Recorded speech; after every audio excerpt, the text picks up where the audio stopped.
So, Five Nights at Freddy's, am I right? A series that has been going on for nearly 10 years.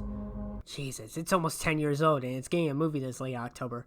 Anyhow, speaking of that movie, I thought in dedication to it I would do a review on the first 3 Five Nights at Freddy's games. And while I am a little rusty on the reviewing side of things, I thought it would be neat to look back at the games that started this whole franchise in the first place. Mr. Scott Cawthon, a man who was mostly known for making small indie games as well as a couple of Christian cartoons. I must build my boat! Say hello to the trapdoor.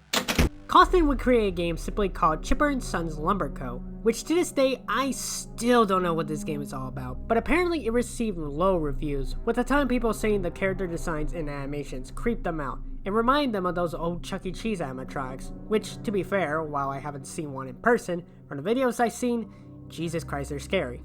Scott basically took this criticism and used it to his advantage to create something that was intentionally scary. On June 14th of 2014, the first ever trailer released on Scott Cawthon's YouTube channel, and by August 8th, Five Nights at Freddy's would officially be released to the public. As for my personal experience, my first exposure to this series wasn't Markiplier or Jacksepticeye or Dawko or any of those other horror YouTubers, but it was instead Some Call Me Johnny's review on the first 3 games. After watching the video, I sort of started to be fully interested in the series. And what timing for that to happen, because one day after the review, Scott Cawthon will release a teaser for FNAF 4. What a time to be a FNAF fan. But we're focusing on the first game, not the 4th game. So, what's the story with this one? Well, you get hired to work as a security guard for Freddy Fazbear's Pizzeria during the night shift. While it would sound like smooth sailing, the animatronics have a function that makes them move around at night to not lock up their servos. Thing is though, these animatronics are haunted by dead children and will come to your office to stuff you inside of a Freddy Fazbear suit, so you have to be on your guard and make it to 6 AM.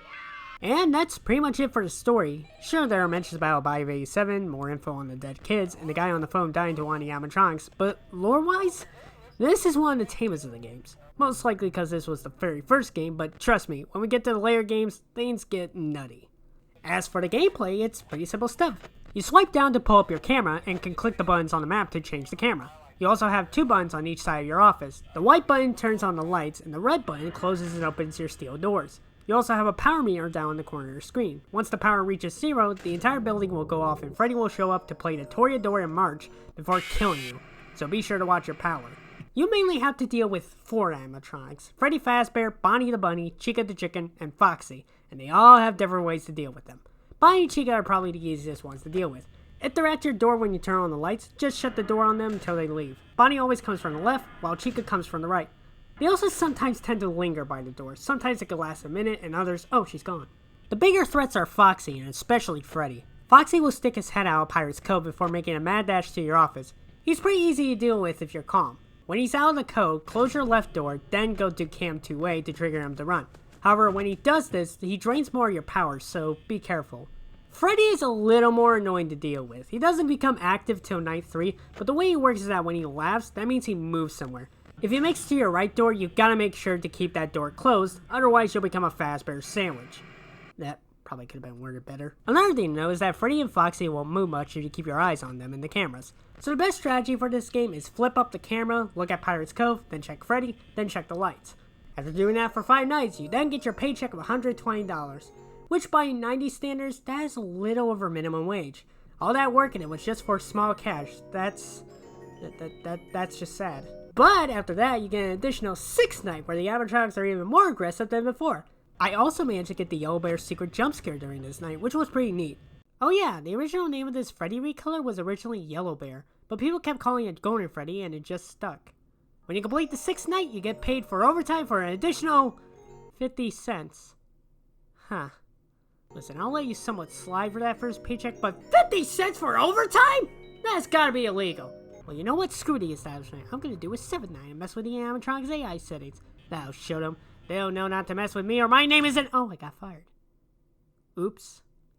Wait, one of the things I got fired for was bad odor?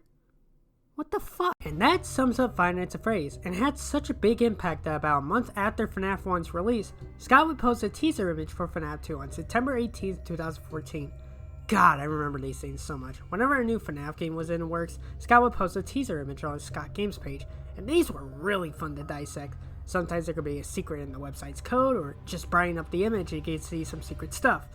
We still kinda get teasers from time to time these days, but they just don't have the same feel as the original teasers. Anyway, by October 21st, Scott would release the trailer of FNAF 2, and then by November 11th, the game would officially release. So what's the story with this one? Well, you get hired to work as a security guard for Freddy Fazbear's Pizzeria during the night shift. Hey, wait a minute. Yeah, the story here is kind of the same as the first game, but this time around there's much more lore to go around with this one, such as this being a prequel as it said in 1987, some mysterious purple guy going around and killing kids, the animatronics now having a facial recognition system to detect criminals, and the mention of an old location called Fredbear's Family Diner. You know, normal stuff like that. As for the gameplay, it's a little more different now. First thing, let's talk about our animatronics. So in the first game we had 4, technically 5 animatronics.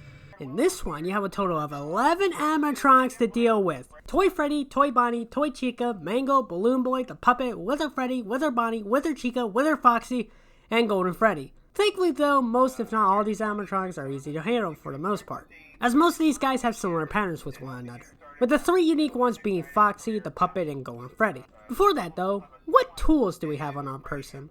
Well, there are no doors, but there's also no power issue. Sort of.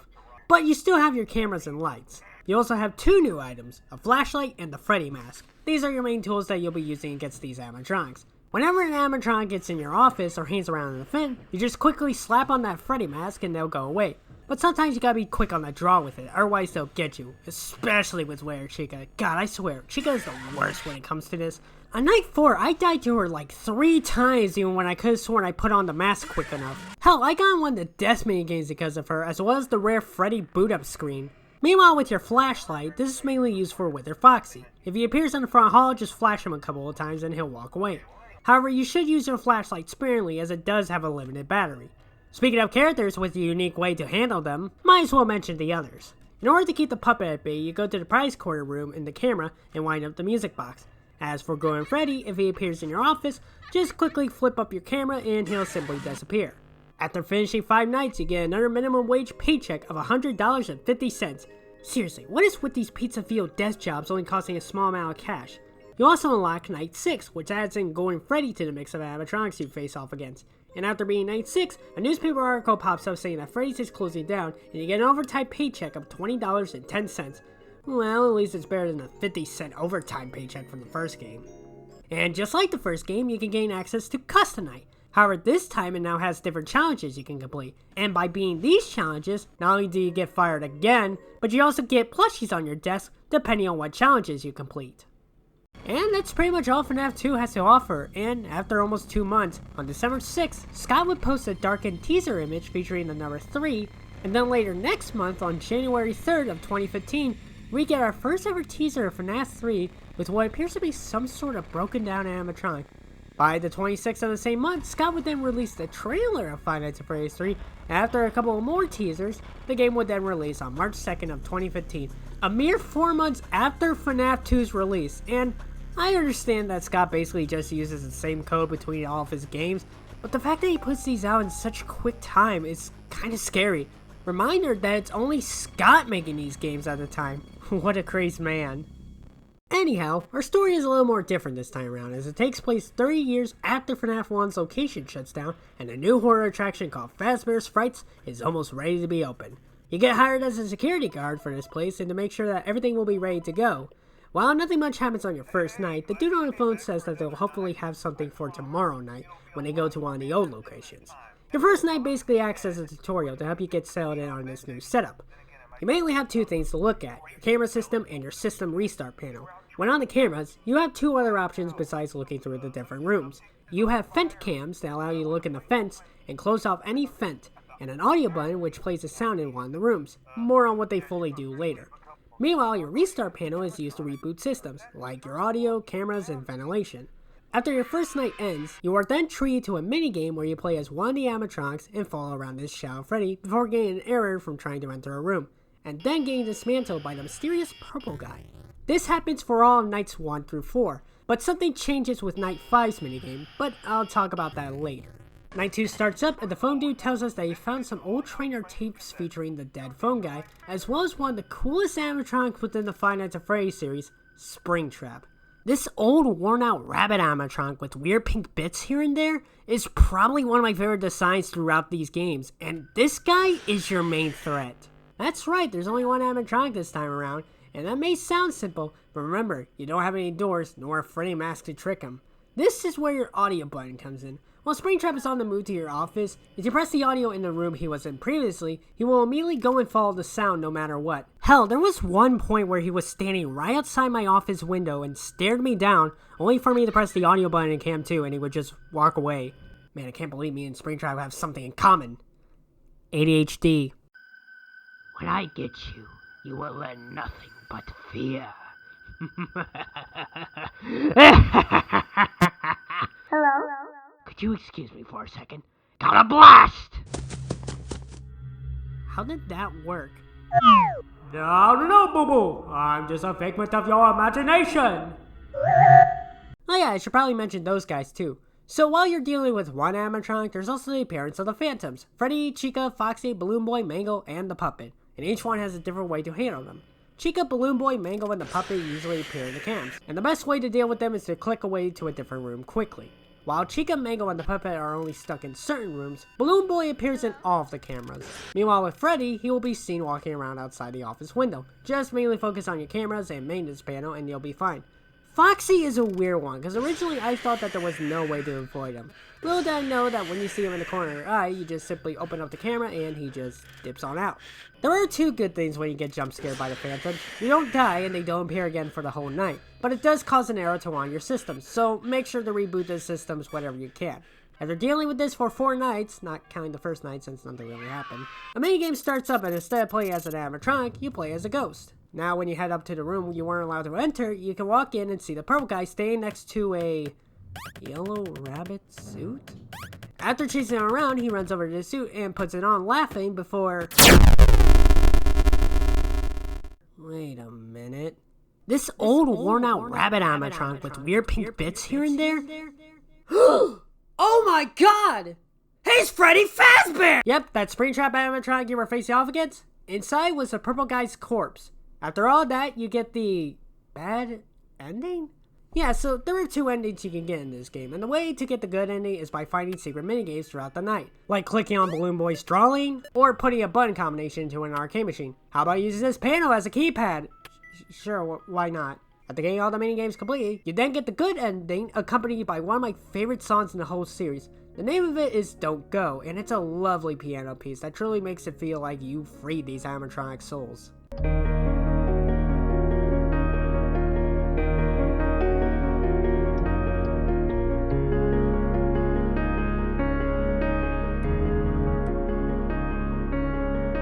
When you complete Night 5, you also gain access to 2 things. An extras menu, which shows off the animatronics, their jump scares, the ability to play minigames again, and lastly a cheats menu, and you also gain access to Night 6, simply called Nightmare.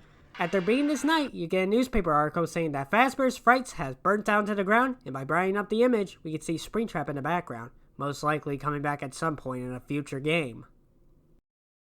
And thus, that ends the first 3 Scott-era FNAF games. While these were games I didn't originally play at first, these were absolutely wonderful. The atmospheres were perfect, the use of audio cues is great, and all the characters have such unique and iconic designs that I can't help but adore. If I had to put these 3 games in a ranking order, here's what it would be. FNAF 2 would be the lowest of the bunch. Not because it was a bad game, but more so because of how hectic things can get, and how much it can stress me out. FNAF 1 would be above FNAF 2. It's a great start to the series and really nails down how to be both scary and enjoyable. FNAF 3 on the other hand is probably my favorite so far. The perfect build up to lore that was established between the 2 previous games, and is an amazing entry in this series. Overall, I love these 3 games and I recommend anyone to give them a try. At some point I will probably look at the other games, but I'm going to save that for another time. Here's hoping the FNAF movie will be a banger, and I'll talk to you all later. Before this video ends though, I want to give some special thanks to some people. First of all, I'd like to thank Cooper Castell. He's a good friend of mine and was the biggest inspiration on making these reviews in the first place. Go check out his channel, as he also does reviews that go more in depth compared to the stuff I do. I also want to thank the people over at the Five Nights at Freddy's wiki for providing both info and some images for this review. It's a pretty good source of info, and I definitely recommend looking through it if you're curious about some things related to the series. I want to thank you all for watching this video, and I'll see you all later. Have a good day or night, depending on when you're watching this.